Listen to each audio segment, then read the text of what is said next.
দেখ, তোর জন্য কত সুন্দর খাবার নিয়ে এসেছি। তুই আমার কাছে খুব প্রিয়।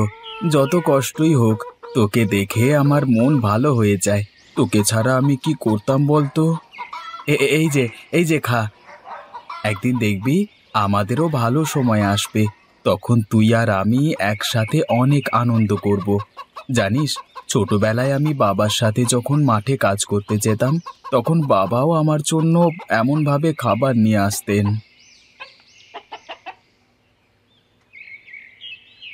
এই গাছগুলো আমার লাগবেই।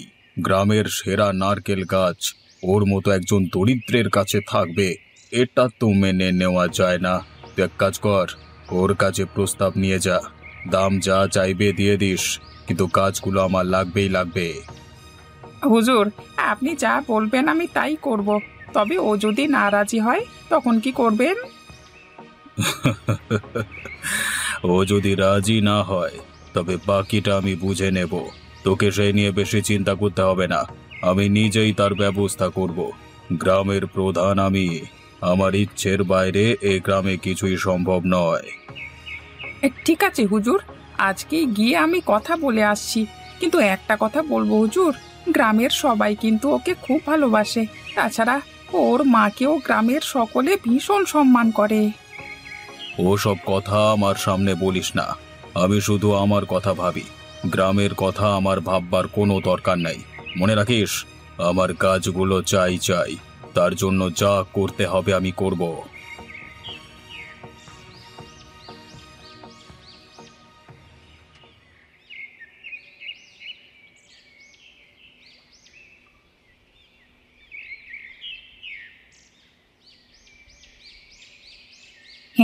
হাসেম ভাই, কেমন আছো? আজ অনেক দিন পর তোমার সাথে দেখা হলো। আর তোমার গাছগুলো তো দেখতে খুব সুন্দর। হ্যাঁ, এত ভালো নারকেল হয় যে চোখ সরাতে পারি না। হ্যাঁ ভাই, আল্লাহর রহমতে গাছগুলো বেশ ভালোই ফল দিচ্ছে। নারকেলগুলো মিষ্টি হয় খুব, জানো। আমি তো এই গাছগুলোকে সন্তান স্নেহে বড় করেছি। আর তুমি তো জানো হুজুর তোমাকে কত সম্মান করে। তিনি তোমার গাছগুলো কিনতে চান, দাম যা চাইবে তাই দিয়ে দেবে। দাম দিয়ে কি হবে রফিক ভাই? গাছগুলো তো আমার সন্তানের মতো।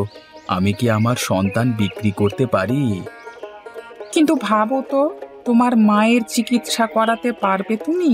একটা নতুন বাড়ি বানাতে তুমি পারবে?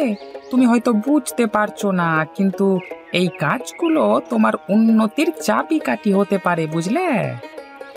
না রফিক ভাই, তুমি যতই বলো, আমি এই কাজগুলো বিক্রি করব না। পয়সার প্রয়োজন থাকলেও আমার এই কাজগুলো আমার পরিবার। আমি কখনোই ওদের ছাড়তে পারবো না। বুঝলাম বুঝলাম। তাহলে তুমি মনস্থির করেই ফেলেছো। ঠিক আছে, আমি হুজুরকে জানিয়ে দেব। তবে তুমি একটু সাবধানে থেকো, কেমন? হুজুরকে চটিয়ে ভালো থাকাটা একটু মুশকিল।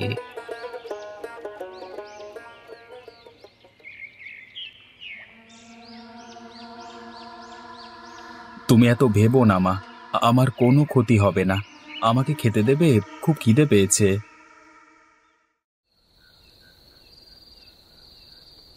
তুমি কেন এমন করছো? গরিবদের একটু সুখে থাকতে দাও। তোমার এত সম্পত্তি আছে, তারপরও কেন ওই গরিবগুলোর দিকে নজর তোমার? আমি দেখব কেমন করে ওর সুখ কেড়ে নেওয়া যায়। আজকে রাতে আমি আমার লোকেদের পাঠাবো। ওর নারকেলগুলো চুরি করাবো, তখন বুঝবে। তুমি এতটা নীচ মানসিকতার হয়ে যাবে সেটা কখনো ভাবতেও পারিনি। তুমি যদি এরকম করো তবে আমি তোমার সাথে আর থাকবো না। এরকম অন্যায় আমার পক্ষে মেনে নেওয়া সম্ভব নয়। তোমার যা ইচ্ছে হয় তুমি করো। আমি যেটা ঠিক করেছি সেটা আমি করবই। ওই হাশেমের দেমাগ আমি ভাঙবই। এই সবাই চুপ থাকো, কেউ যেন শব্দ না করে। চলো চলো, কাজটা দ্রুত শেষ করে ফেলা যাক।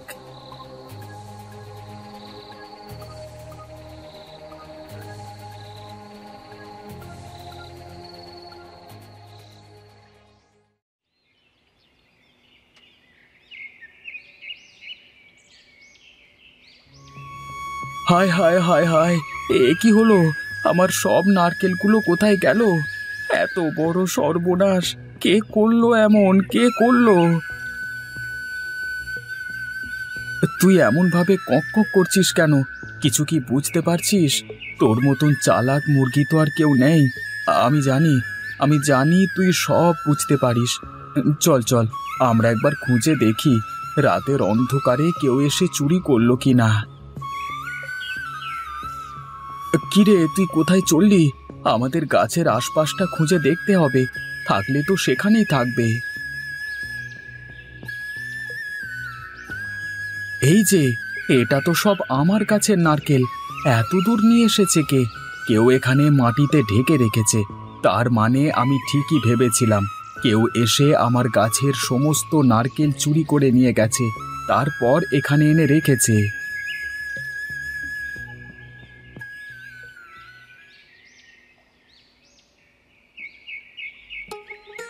কি ব্যাপার হাসেম, এত সকালে তুমি এখানে?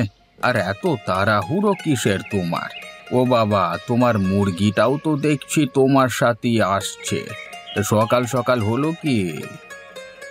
গাঁও বুড়ো, আমার সব নারকেল চুরি হয়ে গেছে। এই দেখুন, কিছু নারকেল মাটির নিচে লুকানো ছিল। আমার মুরগি আমাকে ওগুলো খুঁজে পেতে সাহায্য করেছে। আমার মনে হয় রহিমের লোকেরাই এ কাজ করেছে। তুমি নিশ্চিত এই কাজ রহিম করেছে? আমার তাই সন্দেহ গাঁও বুড়ো। কালকে রফিক এসেছিল আমার নারকেল গাছগুলো কিনে নিতে। রহিম তাকে পাঠিয়েছিল আমার সাথে কথা বলতে। ওই নারকেল গাছ দিয়েই আমাদের সংসার চলে।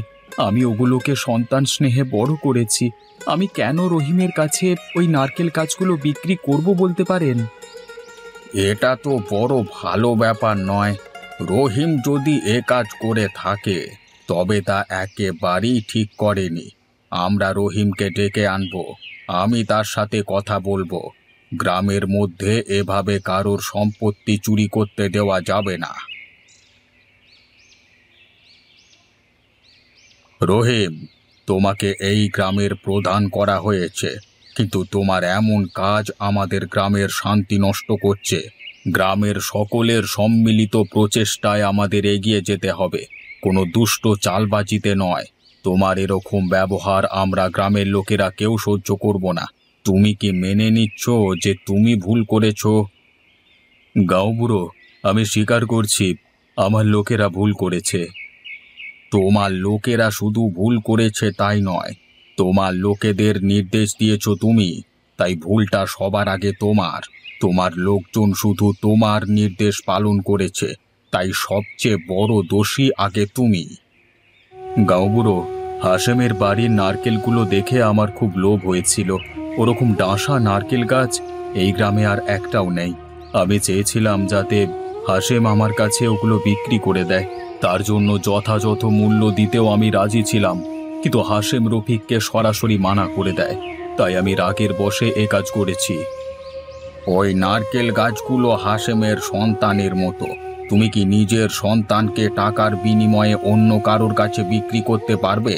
তাহলে ভাবলে কিভাবে যে হাশেম ওগুলোকে তোমার কাছে বিক্রি করবে? মনে রেখো, প্রতিশোধের ভাবনা মানুষকে অন্ধ করে দেয়, বদ কাজ করতে অনুপ্রাণিত করে। তোমার রাগও তাই তোমাকে দিয়ে ভুল কাজ করিয়েছে।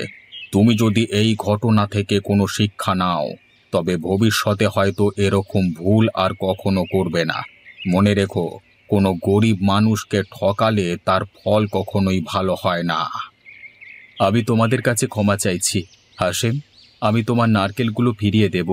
আমাকে তুমি মাফ করে দিও। আশা করব এই ঘটনার পুনরাবৃত্তি আর কখনোই হবে না।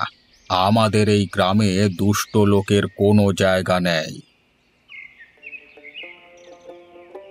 হাশেম, হাশেম, আমি আমার ভুল বুঝতে পেরেছি। এতদিন আমি শুধু নিজের কথাই ভেবেছি, গ্রামের কথা কখনো ভাবিনি। আমি জানি আমি খুব অন্যায় করেছি। আমি আমার ভুল শুধরে নিতে চাই। আমি চাই তুমিও আমার সাথে কাজ করো, যাতে আমরা একসাথে গ্রামের উন্নতির জন্য কিছু করতে পারি। হ্যাঁ, যদি তুমি সত্যিই নিজেকে শুধরে নিতে চাও, তাহলে গ্রামের সবার পাশে দাঁড়াও। আমি তোমার সাথে আছি, আমরা একসাথে কাজ করব। কিন্তু মনে রেখো, ধনী হওয়াই একমাত্র জীবনের লক্ষ্য হতে পারে না। এখন সব কিছু কত সুন্দর হয়ে গেছে, তাই না? আমার ছেলেও ভালোভাবে গ্রামে সবার সাথে মিলে কাজ করছে। আমরা সবাই মিলে একসাথে কাজ করব এবং তবেই তো আমাদের গ্রামের সকলে সুখী হবে। আমার মুরগিটা সত্যি আমার জন্য অত্যন্ত শুভ। ওর কারণেই তো সবকিছু ভালোভাবে হলো।